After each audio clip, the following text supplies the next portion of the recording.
likes to post videos to discredit the red nations, and he keeps on saying that the true chosen people are the black people of America. And he made this video, and he did a comparison side by side. So how are these people the same people as this people? He's actually correct because they're different kinds of Moors, and I'm going to explain that in a minute. And plus, these are all Illuminati artists, and Beyonce is part of the black nobility. That's what she calls herself, Queen Bee. And for those that don't know, she's on the Epstein list. There she is, and so is Barack Obama because he's the man of sin and he will be coming back. He's a Muslim Moor, and that's what you see this Muslim movement rising throughout the whole world. If you look at the book of Revelation, the color of the horses are the Arab nations. That is what's rising. That is for the jihad. People get out of religion. And also, JC and Beyonce, there is a leaked video of a man saying that they do human hunts in Africa because the Moors of Japhet are not the same Moors from Africa, and the ones from America, they're different bloodlines, and I'm going to explain that in a minute. In fact, the ones from America are related to the ones in Africa. And the reason she calls herself Queen Bee because she's part of the black nobility. She is the lineage of Japhet, the black Moors, the black nobility, and she is related to Queen Elizabeth, who also happens to be mentioned in the Epstein files.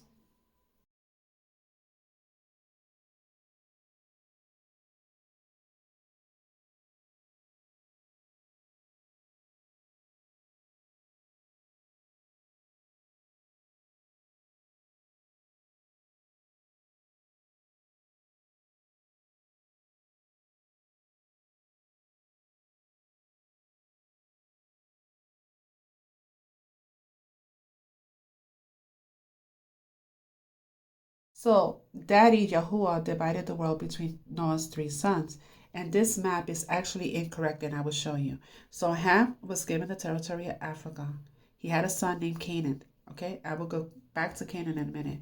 So, Shem was actually given the Americas, and Japhet was given Eurasia. Europe and Asia, Russia and China, Gog and Magog. That's who they are. They just don't want you to know that America is the true Holy Lands and the red nations are his people. So you see, Shem was given the Middle East, Ham was given Africa, and Japhet was given what? Europe and Asia. You see how the map was incorrect? Give me a second. Okay, so this is a reading of Exodus. The first Exodus and the second Exodus is coming for his children. So Yahuwah did not lead them to the land of the Philistines, or thought that was the most direct route from Egypt to the promised land. And you notice the promised land is where it flows with milk and honey, right? So Utah is where Mount Zion is. Utah, that was where the temple of Daddy was. And the Mormons destroyed it during the Babylonian captivity and built the Grand Messianic Mormon temple right on top of it. And Utah is known as the honeycomb state because they know, as you see, the promised land, milk and honey. And again, this is from the same reading and said, we were in the land of what? The Canaanites. And these are also all our other enemies. So we were strangers in a strange lands, and we were slaves here. We did not serve the same God that these people did. We still don't. There are different nationalities in this country, and there's different religions in this country, and there's people that serve different gods in this country, and you know that. Okay, give me a second. So this is the true old map. As you see, this is our territory. This is where the four corners is. Mount Zion and the Holy Lands are here. And in this area is Babylon, Egypt, and this is where the 13 colonies were originally founded. Who was the king of this territory of Babylon and Nineveh? Well, Nimrod. And Nimrod was a Hamite giant. And Esau, other European nations, killed him and took over his territory. That is your 13 colonies. They were colonized by the Black Moors. And Benjamin Franklin tells you that these colonizers, these Germans and Russians, they were actually black swarthy Moors. They just got lighter and lighter as they started mixing with the Neanderthal races, and they just got lighter and lighter.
So now to the Moors of the Americas.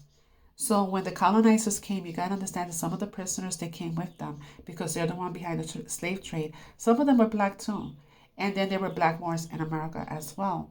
They were from the lineage of Canaan. And Canaan was cursed to be a slave to his brothers Shem and Japheth.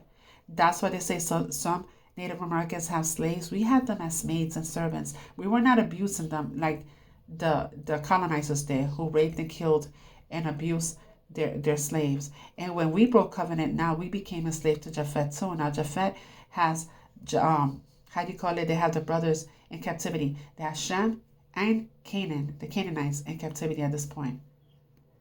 It's a different bloodline. And it tells you, see, Canaan was the son of Ham. So as you can see, they are of African descent. They are, because that is the bloodline. And the ones from Eurasia, you see, Japheth are your, I'm going to share that with you in a minute. This is the lineage of Japheth. You see, these are your Germanic nations, Gog, Magog, Russia, your Greeks, your Romans, the Ashkenaz, because the original Ashkenaz Jews were also black. That's why you see that to this day, they still work together. They run this matrix.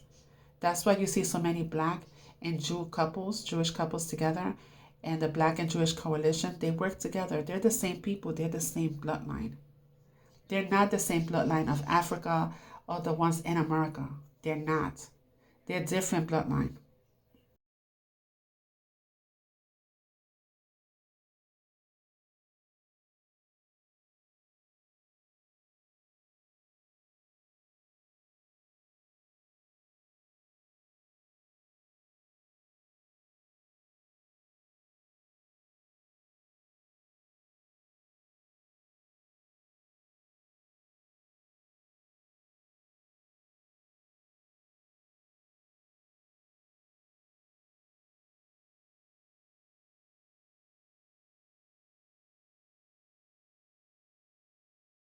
That's why Putin is saying and revealing when he opened the bolt that Jesus was black, because the original Russians were black.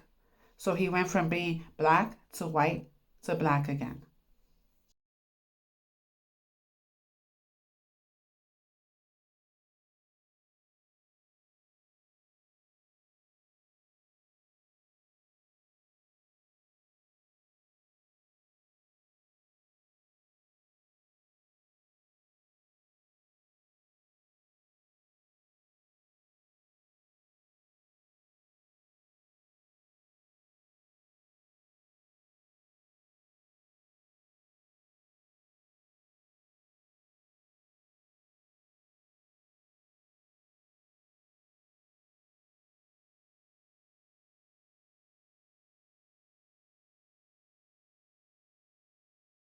Were buried in the mud and nuked from history, so these psychopathic parasites can build their fake world. Those Queen's Guards parading all the Europeans got all their game from. That towering headdress isn't a military hat. The way they dress, they stole that style directly from the Moors of the Kazan Khanate and Great Tartary, an advanced Asiatic civilization. Wake the they fuck tried up. to nuke from your memory. Those bearskin hats. I'm going to share this video with you guys because you see how he's saying how the Somalis are upset because they're trying to claim lands because they joined the tribes or red nations and they fought along with us. Somalis are escaped African slaves. They joined us, they intermixed with us, they married with us, but they cannot claim our lands because the lands were given to the red nations. So they're Gentiles, they live within us, but they can't claim the lands because these treaties were made with the red nations. They were broken with the red nations. They were not broken with the Moors. So yes, they fought along with us, and they were with us because they were escaped Africans that we took them in. And over time, some of them mingled and married into our tribes, but they're not original landowners because the land belongs to the red nations. They're Gentiles. Seminole, and in fact the word Seminole is not even an Indian word. It is derived from a Spanish word, cimarron, meaning runaway slave. And so from the beginning, you don't have an Indian tribe. It was a multi-ethnic coalition. Historical evidence documents their close relationship. Blacks became chiefs, signed treaties, and served on the tribal council. They intermarried. They were equals, Opala says, and the Indians depended on them as warriors and interpreters. Now, nearly 200 years later, comes the $56 million payment from the federal government to compensate the tribe for those lost Florida lands. But the Black Seminoles can't share in it because the government and the tribe say they were slaves of the Red Seminoles back then. Joe Opala, who has worked to preserve their legacy, says that's wrong. The Black Seminoles fought side by side, died, bled for those lands in Florida.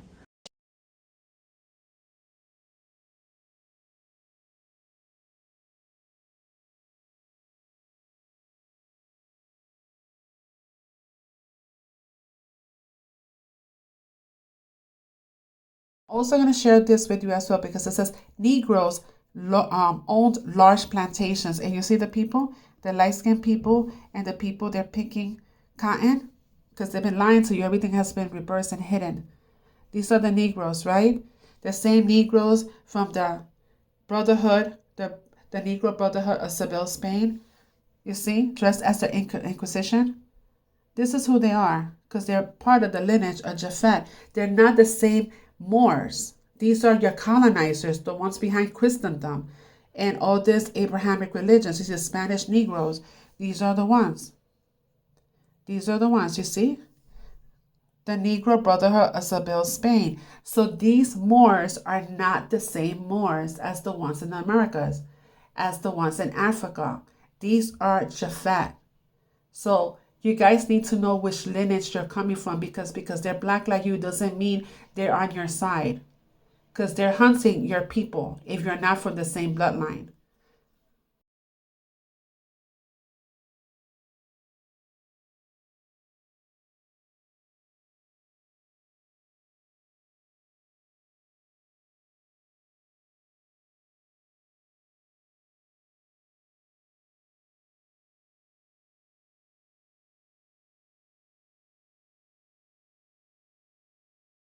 So the drag queens, they call them queens, right? Because all the queens have been men. They all inverted. Through history, they always been men. And they still are the first ladies as well. They are still men. Because the men were born women, the women were born men. They're inverted. That's the Babylonian religion. So now, here comes B, Queen B. So B in Turkish means gentleman. Because she's inverted too. So what her name really means is gentleman once because she was born a male. Queen Bee because she is a black nobility. And her husband, you see, they're inverted. So she was born male, he was born female. So are her kids. They're all inverted. They're not the same bloodline. And like I said, she's related to Queen Elizabeth, right? And they were both on the Epstein list. Right? JC and Beyonce linked to alleged human hunts in Africa. Not the same lineage. I told you, you guys need to know what lineage you're from. And I'm going to share his video, his testimony on it. Again, she's on it. She's on the list as well. Same bloodline. And why you think that Princess Diana will go to Africa to get these little children? She was always around the little children, right? Always. Oh, what a good deed. And now her son is taking over. Oh, look at what a kind deed he's doing. They're hunting your children from the bloodline of Ham. I tell you, you need to know your bloodline. And why do you think Oprah Winfrey has a school in Africa, of all places? Why would she have it in Africa? Why not here in America? Why in Africa? Because again, that's where they go and they take these kids. That's the lineage of Ham, the ones in America of a Canaan. They're not the same bloodline. Or they're getting it from the red nations because they take our kids all the time. It's never stopped. The kids that they took recently to these camps, those are the red nations. They're hunting our people. That's why you need to know which lineage they come from.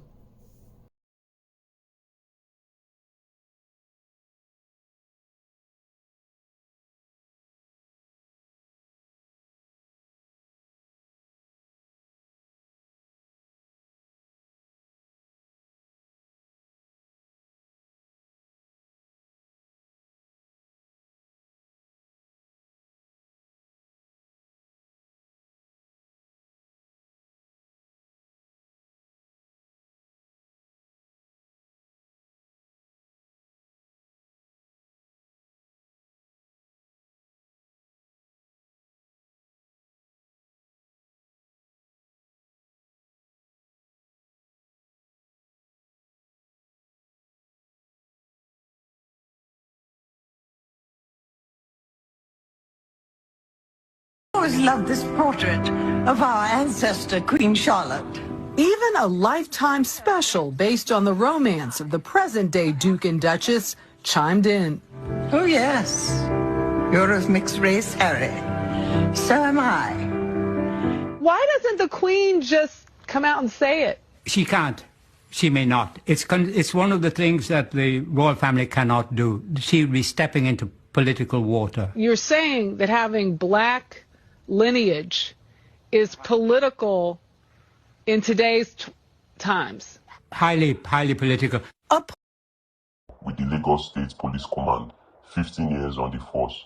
I can't give you my name because I'm not authorized to speak with the press, but I'm speaking out because somebody has to. I've seen corruption, I've seen crime, but nothing like this. When the survivors' statements came in last year, detailing Jeffrey Epstein's operations here in Nigeria, the human ants in the northern bush and southern forests, I was assigned to the initial inquiry team. We interviewed witnesses, collected evidence from remote villages, missing children reports dating back to 2002, strange aircraft sightings, locals paid off or threatened to stay quiet. The allegations are clear and horrifying. Epstein turned parts of our country into a playground for the super rich. Children, vulnerable kids from poor communities, were taken, stripped, released into isolated terrain, and hunted like animals. Guns, dogs, helicopters. For sport, survivors describe Jay-Z and Beyonce being there on at least 3 occasions, laughing, directing, even killing when the moment felt right. Multiple witnesses describe Beyonce stepping in for the final act on cornered victims, cold and deliberate. Another talked about skin taken afterward, human skin turned into leather for a tour outfits. We have names, dates, locations, credible enough to open a formal case.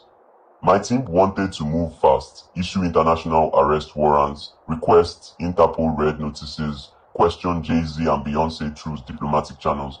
We had enough to bring them in for questioning, to seek real justice for the victims and their families who still wait for answers. But then the calls started, not from Abua, from Aya, very high. US embassy contacts, people with direct lines to Washington. The message was the same every time. Drop it. Shut the file. No further action. They didn't threaten violence outright. They didn't need to. They said if we pursue this, if we name the celebrities or push for extradition, billions in development funds, health programs, security assistance would be gone overnight. Sanctions on senior officials in our government, frozen assets, travel bans, diplomatic isolation that would hurt ordinary Nigerian more than anyone. Think about your country, they said. Think about the economy. This is bigger than one case. We were told to classify it as unsubstantiated rumor, archive the files, warn witnesses to stay silent. Some colleagues already transferred out or retired early.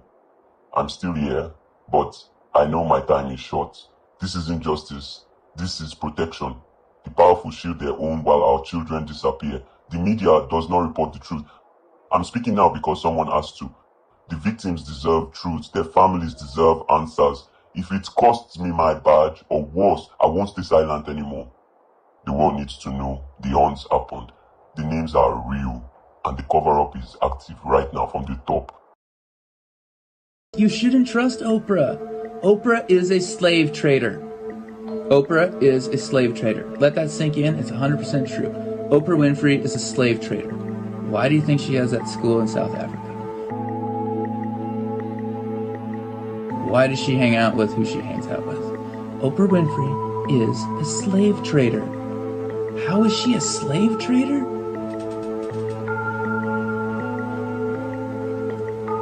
Does the name John of God ring a bell?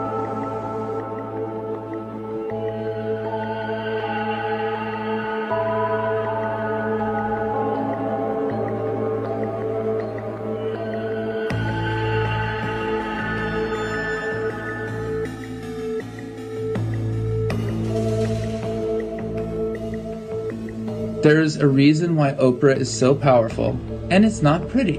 What do we know about Hollywood? We know that you pretty much have to be compromised to be at a certain level in Hollywood. Who's at the top levels of Hollywood? This is not rocket science, guys. This is not rocket science. Y'all gonna start calling me the Aboriginal History Hitman. Let's talk about it. Royal African Company. This is the company that the Pan-Africans cry about. See, the Europeans came and they took our ancestors and they... I'm about to show you that everybody was black. Royal African Company. Take a look. What was the Royal African Company? An English trading company established in 1660 by the House of Stuart and City of London merchants to trade along the West African coast. It was overseen by the Duke of York, and the brother of Charles II was the leader. You can see all that. Screenshot it. This is Charles II. What does this say? Rochester's Black Boy Inn, located within the cellar of the east of the alley, was among a considerable number of pubs to choose or change their name in the middle of the 17th century, shortly after the bitterly fought English Civil War. King Charles II had a dark complexion and black hair, taking after his maternal grandmother, Marie de Medici. Charles II was black. He was the leader of Britain, England, when the Royal African Company was made by him and his associates. Who was in West Africa? John Canoe. His name was actually Kinu, which is a Ghanaian name. And he was running the forts for the King of Prussia. Here he is. This is a black man in Ghana. Merchant of the Gold Coast in 17th, 18th centuries. Connie had a private army and was an ally of the Brandenburg Prussia at the time of the Brandenburger Gold Coast colony in Axum on the coast of present-day Ghana in West Africa between the 25th of December 1708 to 1724. He controlled the abandoned Brandenburger fort. First of all, Frederick I was the King of Prussia. He was black. John Kenu, he was black. Charles II, he was black. Who was on the ships? Watch this. Do you see any African names? Men's names on the ships? James Willis, Robert Cumming, Emmanuel, Walter, Thomas Buck. So let's keep going. You have to sign up for the Royal African Company to get these. You can't even get these. You have to pay. Living in Winnebago, Africa. White soldier, mulatto soldier, black soldier. So even the staff from England shows the complexity of the time period. You will not get this from none of the Pan-Africans, none of the published literature. This is primary sources. Where are they from? Look at the ages. Where are they from? Britain. All these people from Britain. North Britain. This is officers, servants, slaves.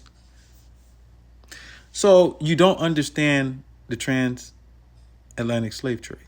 This transatlantic slave trade was run by black people. The monarchy did not shift until after King George III, and leading into the War of 1812 is when the European nobility turned white or pale. The overthrow in America was the Revolutionary War and the War of 1812. That's the overthrow, where the slaves became a jurisdiction, the white slaves. There's great detail in this, and I go through this in my documentaries, the Global White Slave Trade Part 1 and Part 2. You can go to my Patreon, patreon.com/Dr. Ali. But you need to understand, no, nothing that you were taught is accurate. And so European history is not what you believe it to be. It's what the primary records that are still there that you can pay for to see what it actually was. And the point here is that they have sensationalized one thing to distract you from the reality. And the reality is your black ass was already here. That's it. Now what are you going to do about it?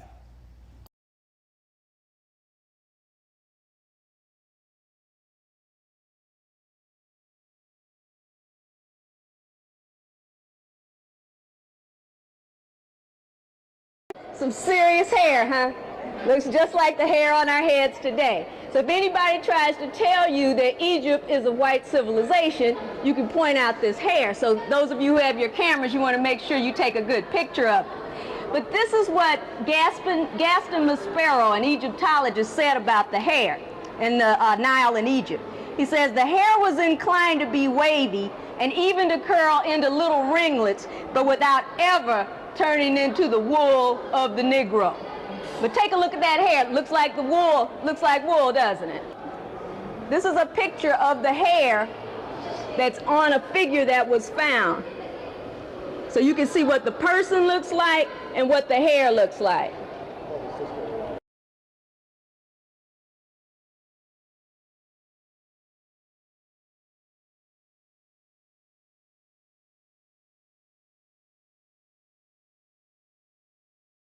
You call this twerking, but it was originally known as mapuka, which quite literally means the same thing.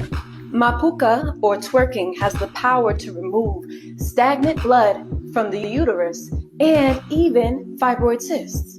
Not only that, but it empowers your womb space and increases circulation to your sacral chakra, okay? So this is how we gain more creativity. So if ever you're dealing with low self-esteem, creative block, or womb trauma, I encourage you to practice mapuka. You're welcome.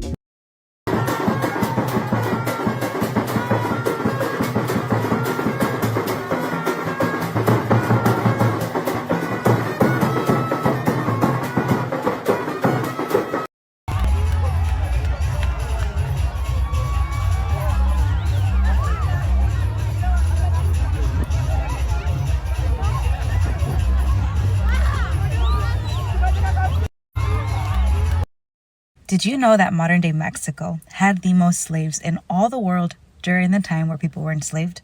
And no, Mexico didn't have slaves. The countries before it became Mexico did. But let's get into it. So the Spaniards came into what is now Mexico in the late 1400s, early 1500s, which consisted of modern-day Mexico, Guatemala, Honduras, Panama, Costa Rica, pretty much all of Central America. And when they came and they created Nueva España, they brought all these enslaved people from West Africa. So for 300 to 400 years, Nueva España had a lot of enslaved Africans, apart from enslaved indigenous people. But here's what history books don't tell you. Not all the Native Americans in Central America were enslaved or even colonized by Nueva España. A lot of them were hiding in the Sierra Madres, up in the mountains. And these colonizers were too afraid to go up there to try to colonize them because they were very well prepared to fight. And you want to know what some of them would do? Some of those indigenous people would go late at night to the camps where the Nueva España people were, the colonizers, and they would steal their enslaved Africans, take them back to Sierra Mountains, and free them. So these indigenous people of modern-day Mexico with those now free Africans would coexist together, free, away from the colonizers. But Black history was erased because of the caste system. Or at least it was attempted to be erased. When Mexico became a country in 1829, it became a country with no enslaved people.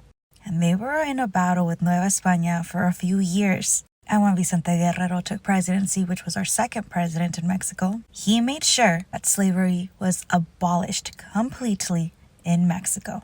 And because of that, there was a coup, he was assassinated. But because of his assassination, a revolution took place. Because of his assassination, more people fought to make sure that our Afro-Indigenous people, and Afro people wouldn't continue to suffer because of the caste system. Now, unfortunately, a lot of whitewashing happened, especially when the media took over in Mexico. The media had a lot of shows that if you were Black, you were considered. And they also portrayed that we only had light-skinned Mexicans and some with colored eyes. And the darker Mexicans would never have any great roles because the whiter the skin, the better. So unfortunately, a lot of the Black history was erased for a time period. And thanks to many people who have been fighting to make sure that we know our Afro-Indigenous history, we can now get to share that with the rest of the world. It's Black History Month, and I'm excited to share with you guys my family history and a lot of African-Mexican history. Brown and Black people come together, we get so many things accomplished. Did you